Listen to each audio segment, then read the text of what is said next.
Hello दोस्तों, तो कैसे हो आप लोग। आज इस वीडियो के माध्यम से आपको आने वाली कुछ भर्तियों के बारे में और हो रही कुछ एग्ज़ाम के जो उसमें धांधली हो रही है उनके बारे में बात करने वाले हैं। तो दोस्तों, वीडियो को हम शुरू करते हैं। इस पहला जो टॉपिक है, इसमें सरकारी विभागों में जल्द ही शुरू होने वाली है खिलाड़ियों की भर्ती, और दूसरा है FSSAI रिक्रूटमेंट 2022। तीसरा है KPSC रिक्रूटमेंट 2022 के बारे में बात करेंगे। साथ ही साथ जो UPSSC का जो पेट एग्ज़ाम चल रहा है उसमें जो धांधली हो रही है, यानी कि कल जो 15 अक्टूबर को जो धांधली हुई है, कहाँ कितने सॉल्वर पकड़े गए, क्या पकड़े गए, उनके बारे में हम बात करेंगे। साथ ही साथ जो लेखपाल की परीक्षा है उसकी कट ऑफ कितनी जा सकती है। तो दोस्तों, पूरी चर्चा इस वीडियो में करेंगे, और आप वीडियो को अंत तक देखना और वीडियो को लाइक, शेयर और सब्सक्राइब जरूर करना। तो आइए शुरू करते हैं, क्या है पूरा खबर। पहले खबर के अनुसार अगर सरकारी विभाग में खिलाड़ियों की जो जल्द भर्ती की बात करते हैं, उसमें जो यूपी का एक न्यूज़ आया है, उसमें राष्ट्रीय स्तर पर उत्कृष्ट प्रदर्शन करने वाले खिलाड़ियों को जल्द ही विभिन्न सरकारी विभागों के समूह गा की भर्ती के लिए प्रक्रिया उनकी शुरू की जानी है। इस संबंध में शासनादेश भी जारी कर दिया गया है। ठीक है। और इसमें बताया गया है कि मुख्यमंत्री योगी आदित्यनाथ की अध्यक्षता में हुई कैबिनेट की बैठक में राष्ट्रीय स्तर पर उत्कृष्ट प्रदर्शन करके जिस खिलाड़ियों ने उत्तर प्रदेश का नाम रोशन किया है, उनको उत्तर प्रदेश के सरकारी विभागों में समूह गा की श्रेणी पर भर्ती किए जाने का फैसला लिया गया है। इसके तहत उत्कृष्ट खिलाड़ियों के लिए सभी विभागों में 2% पदों के आरक्षित करते हुए उनकी भर्ती किया जाना तय किया गया है। सूत्रों के मुताबिक खिलाड़ियों के भर्ती नियमावली के प्रावधानों के मुताबिक की जाएगी।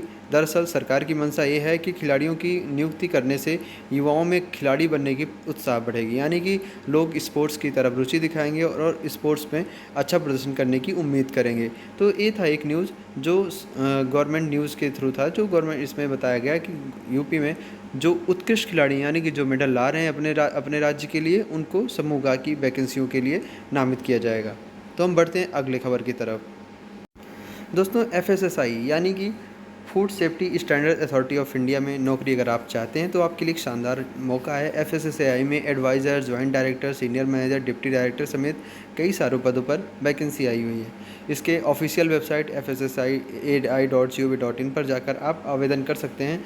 इसमें जो रिक्तियों की संख्या है उसके बारे में अगर हम बात करें तो एडवाइज़र के लिए 1 पद है, ज्वाइंट डायरेक्टर के लिए 6 पद है, सीनियर मैनेजर के लिए 1 पद है, सीनियर मैनेजर IT के लिए 1 पद है, डिप्टी डायरेक्टर 7, मैनेजर के 2, assistant director 2, assistant director technical के लिए 6, डिप्टी मैनेजर 3। इस प्रकार के बहुत सारे पद हैं। इसमें असिस्टेंट, जूनियर असिस्टेंट ग्रेड 1 इनके लिए 1, जूनियर असिस्टेंट ग्रेड 2 12 पद हैं, स्टाफ कार ड्राइवर के लिए भी 3 पद हैं। अगर हम सैलरी की बात करते हैं तो सैलरी इनका एडवाइज़र के लिए 1.5 लाख के आसपास से पौने 2 लाख 2.25 लाख के आसपास सैलरी रहेगी।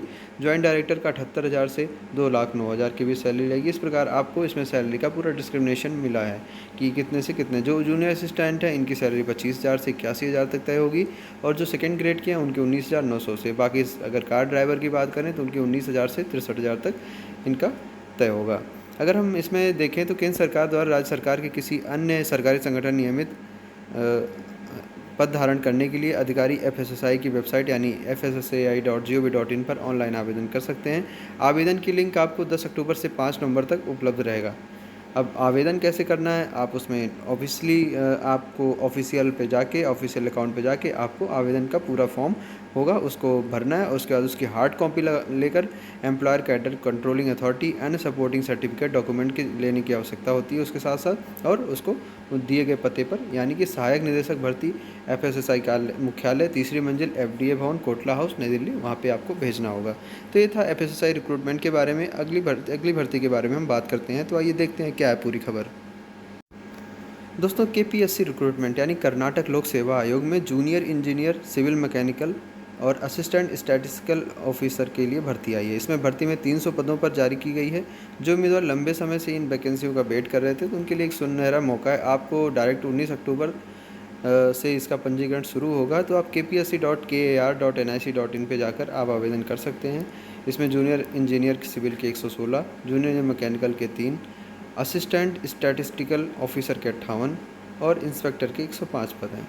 आवेदन करने की तारीख शुरू होगी 19 से 17 नवंबर के बीच में। शैक्षणिक योग्यता जो है, टेक्निकल शिक्षा बोर्ड द्वारा सिविल इंजीनियरिंग जनरल या मैकेनिकल इंजीनियरिंग जनरल में आपके पास डिप्लोमा होना ज़रूरी है। आवेदकों ने अगर mathematics, pure mathematics, statics, pure statics, applied statics, economics with statics इसके साथ इनके पास डिग्री इनमें से किसी एक विषय में होना ज़रूरी है। और उम्र सीमा जो है 18 से 40 के बीच होनी चाहिए। अगर हम सैलरी की बात करें तो 27,500 से 70,000 के आसपास की सैलरी हो सकती है। और सामान्य के लिए अगर फ़ीस की बात करें तो 600 रुपये, category 2A 2B 3A 3B के लिए 300 और एक्स सर्विसमैन के लिए 50 रुपये, SC ST कैटेगरी के लिए 1 रुपये और विकलांग उम्मीदवारों के लिए कोई फ़ीस नहीं लिया जाएगा। तो जैसा मैंने बताया कि आपको आवेदन करने की अंतिम तारीख जो है 19 अक्टूबर 17 नवंबर है, यानी 19 अक्टूबर से आपको आवेदन करना शुरू करना है। तो दोस्तों ये था, बहुत अच्छी वैकेंसी है कर्नाटक में। जो इस टाइप की वैकेंसी के वेट कर रहे हैं तो उनके लिए एक बहुत सुनहरा ऑप्शन है कि आप इस मौके का पूरी तरीके से फ़ायदा उठाएँ। अब ये सबसे बड़ी न्यूज़ जो यूपी के लिए, यूपी ट्रिपल एस जो पेट एग्ज़ाम है, अभी लोग बोलते हैं भैया नकल नहीं हो रही है, नकल नहीं हो रही तो क्या न्यूज़ कैसे आ रहे हैं। तो पीटी परीक्षा में पकड़े गए 3 मुन्ना भाई समेत 5 आरोपी, मुन्ना भैया पकड़े जा रहे हैं। सोचो, अब इधर बिजनौर से एक सॉल्वर दबोचा गया। मतलब बहुत सारी न्यूज़ आ रही है इसमें। शामली जिले से प्रारंभिक पात्रता परीक्षा के दौरान एक परीक्षा केंद्र पर 2 लोग भाई, एक भाई साहब एग्ज़ाम दे रहे थे और दूसरे चेकिंग के हिसाब से पकड़े गए। और इन्होंने जब पकड़े गए, अब पुलिस तो भाई जानकारी तो जुटा ही लेती है, क्योंकि ये क्या कर रहे थे कि 20,000 रुपये लेकर परीक्षा दे रहे थे, यानी कि एक पेपर दो 20,000 लो। तो इसी हिसाब से अगर देखा जाए, पीटी की दूसरी पाली जो राजकीय पॉलिटेक्निक में हुआ तो उसमें भी एक सॉल्वर मिला। ये जो यूपी में ये घटनाएं हो रही हैं आए दिन बहुत ज़्यादा, मतलब मुन्ना भाई बहुत पकड़े जा रहे हैं। तो इससे एक प्रकार से इफ़ेक्ट देता है कि कितना हमारा सख्त है, कितनी हमारी सुरक्षा सख्त है, क्या नहीं है। तो एक प्रकार से बहुत गलत हो रहा है। और इसी अनुसार अगर पुलिस के द्वारा एक जो पकड़े गए लोगों में से उनके नाम भी आए, किसी का नाम रोहित है, अमित है, ऐसे मतलब। और ये जो निवासी हैं ना, ये बिहार के लोग हैं, वहाँ से 20,000 रुपये ले रहे और आके एग्ज़ाम दे रहे हैं। तो दोस्तों ये इस टाइप की हरकतें अगर किसी को करने का मन है तो ना करें। और पीटी एग्ज़ाम अपने हिसाब से दो, पढ़ाई करो और अच्छी चीज़ें, अगर आप पीटी क्वालिफाई होते हो तो आगे आपके लिए बहुत सारी वैकेंसियों का रास्ता खुल जाएगा। तो ये था एक पीटी से रिलेटेड न्यूज़। तो आइए बढ़ते हैं अपने लास्ट खबर पर, लेखपाल भर्ती का क्या हो सकता है। दोस्तों, जो उत्तर प्रदेश में लेखपाल परीक्षा हुआ है, ठीक है, अब उसका कट ऑफ कितना जाएगा, ये हमारे लिए बहुत बड़ा सवाल होता है, क्योंकि उसका रिजल्ट तो आ चुका, जो भी आना था उसमें, मतलब जो होना था हो चुका है। बस कट ऑफ की बात है। कट ऑफ बनने के बाद लोगों को उनकी जो वैकेंसी है वो मिल जाएंगी। जो उम्मीदवार यूपी पीटी लेखपाल मेंस परीक्षा के लिए उपस्थित हुए हैं वो लंबे समय से अपने रिजल्ट के इंतजार में हैं। अभी तक उनका रिजल्ट आया नहीं। आयोग परीक्षा की फाइनल आंसर की के पिछले माह जारी कर चुका है। जो इसका आंसर की था वो जारी कर दिया है। अब आंसर की जारी कर दिया तो सबसे बड़ी चीज़ क्या होती है, फाइनल परीक्षा होने के बाद कट ऑफ आना। अब कट ऑफ पे ही निर्धारित होगा भैया कितने लोग कितना कट ऑफ जा सकता है, उससे ऊपर उनका सिलेक्शन होना है। तो यूपी ट्रिपल एस कुछ ही समय में यूपी लेखपाल भर्ती 2022 के रिजल्ट जारी करने जा रहा है। वे सभी उम्मीदवार जो यूपी पीटी लेखपाल मेंस परीक्षा के लिए उपस्थित हुए थे वो लंबे समय से अपने रिजल्ट के इंतजार में। आयोग परीक्षा का फाइनल आंसर के पिछले माह ही, मतलब लास्ट मंथ जारी किया था। UP.SC.gov.in पे जाकर आप देख सकते हो। अब इसका जो रिजल्ट का जो सीन था, 31 जुलाई 2012 को 10 बजे से 12 बजे तक आयोजित की गई थी इसकी परीक्षा। अब लेखपाल भर्ती परीक्षा रिजल्ट इस सप्ताह जारी, मतलब अभी जो बात आ रही है, अभी कुछ डेट कंफर्म नहीं है कि कब जारी होगा कब नहीं होगा, लेकिन उम्मीद ये लगाई जा रही है इसी वीक के एंड में आपको इसका मतलब इसी वीक, यानी कि जो आने वाला अक्टूबर का सेकंड, मतलब दिवाली से पहले की बात है, उम्मीद लगाई जा रही है कि इनके बीच आ जाएगा। अब कट ऑफ कितना होगा, यूपी लेखपाल परीक्षा 100 नंबरों के लिए आयोजित की गई। इसमें सामान्य हिंदी, गणित, सामान्य ज्ञान, ग्राम समाज में इसमें 25-25 सवाल पूछे गए थे। अब जनरल कैटेगरी के लिए जो कट ऑफ जाएगा, क्योंकि अभी आप हाल फिलहाल में जो जूनियर स्टैंड का कट ऑफ आया है उसको देखने के बाद सभी चौंक चुके हैं, क्योंकि उसमें किस हिसाब से कट ऑफ आया, लोग उम्मीद नहीं कर रहे थे कितना ज़्यादा कट ऑफ जाएगा। तो दोस्तों उसी हिसाब से अगर हम इसकी बात करें तो इसका जनरल कैटेगरी के लिए कट ऑफ जो 78 से 80 के बीच हो सकता है, यानी कि आपको मिनिमम जो जनरल वाले हो यार 78 नंबर तो आपको लाना ही लाना है यार। 80 से ऊपर ले आओ, आप टेंशन फ्री हो सकते हो। अब आप सोचो कि मैं 70 लेकर आया हूँ, कट ऑफ इसके नीचे जाए, तो आपके हिसाब से हम बात नहीं कर सकते, क्योंकि बेरोज़गारी बहुत ज़्यादा है और लोगों की संख्या बहुत ज़्यादा, पढ़ने वाले लोग भी हैं, सभी अच्छे लोग हैं, तो कट ऑफ इसी हिसाब से रखा जाएगा, ठीक है। तो उम्मीद करते हैं कि 78 से 80 के आसपास जो कट ऑफ जाएगा।